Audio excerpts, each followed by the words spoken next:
veganism to me was a very big change a few years ago. When I first got into veganism, it's like I have to change everything that I eat, and to accommodate that change, a lot of things have to change around my life in many other aspects.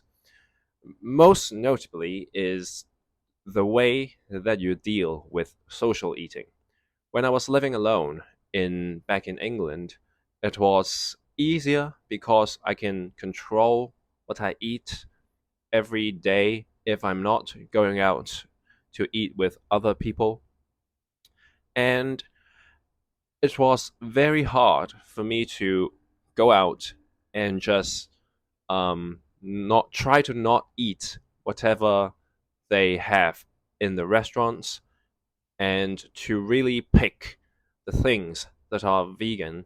And to be honest, there wasn't many choices that I can pick because, well, how many restaurants are vegan really?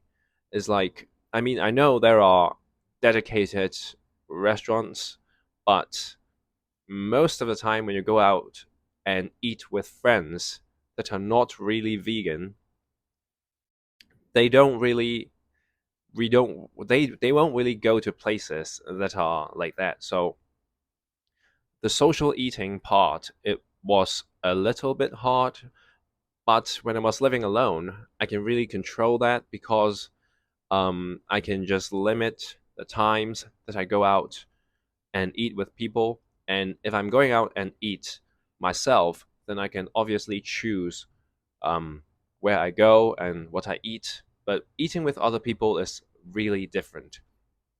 And fast forward to a few years later when I'm moving back with my family.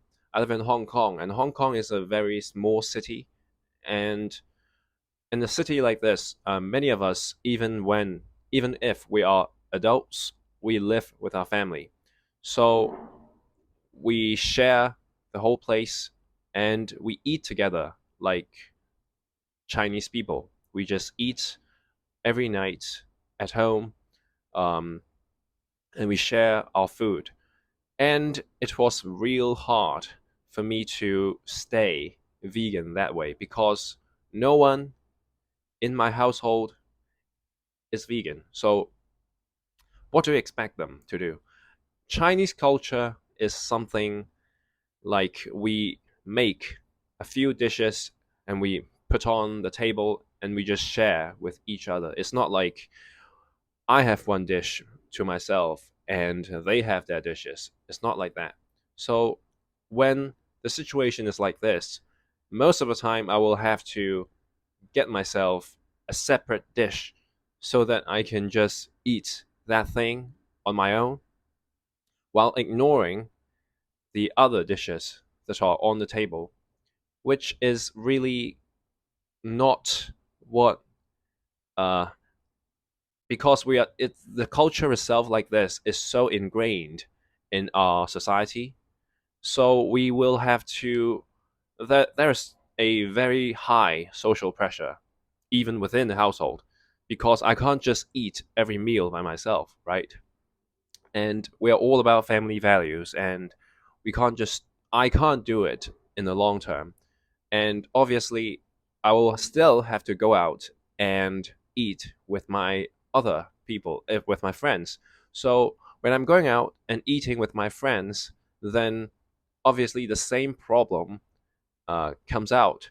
And in Hong Kong, the vegan culture is even is even more obscure because I mean there are vegan people here, but the thing is that the, the amount of people that are vegan in Hong Kong is just very low, and for us to find places with vegan food to eat is really a struggle. And obviously, when I came back home and just try to um, stay with the vegan style, it just falls apart really naturally because obviously I can't really keep this in the long term.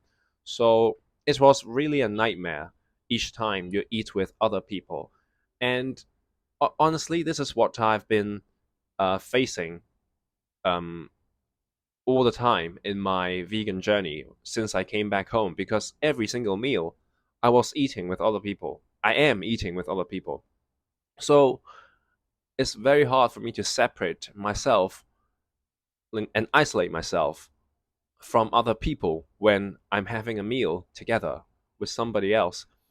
It is each time when a social eating situation occurs, which is supposed to be a happy and like joyful occasion where you socialize with people, it becomes a struggle where you have to like fight with what you're going to eat and what you're going to not eat, and to separate yourself from other people.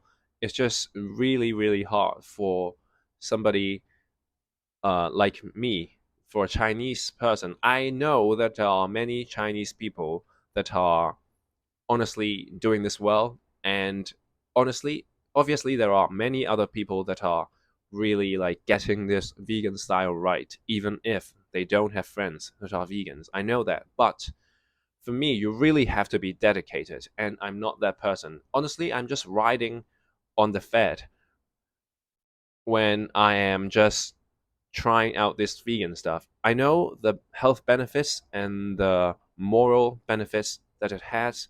I like it as a lifestyle, but for me, it's just really not realistic. And I just don't want to spend really time and energy even when I'm eating. Um, I know that if honestly, if you're good enough and you are really dedicated to it, you can really do it. But isn't for me right now in my situation, I just don't think it is worth giving up so many like relaxing and social, joyful socializing hours just to do this when when the whole culture here is just doesn't support it. And if you have, I think this is a big problem for most people going vegan at first, because if you don't have any vegan friends, and you don't have a vegan community that is supportive, then I don't think it is easy or even possible for a person that is not that dedicated or devoted to it to begin with, just trying it out. Of course, I mean, if I have a bunch of free vegan friends and a community that supports me, I think I would be able to follow through and just go with the vegan style just for the rest of my life. But the situation is just, the reality is just, most people around me are just not like that, and I'll have to face them and eat with them every single day in my life. So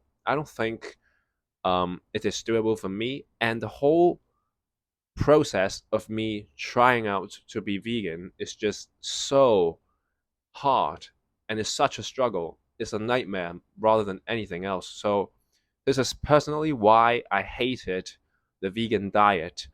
I don't um, oppose it. I like it. I think it is a good way to live your life. But for most people, I just don't think is realistic or doable. So that's just my opinion, and I'll see you next time.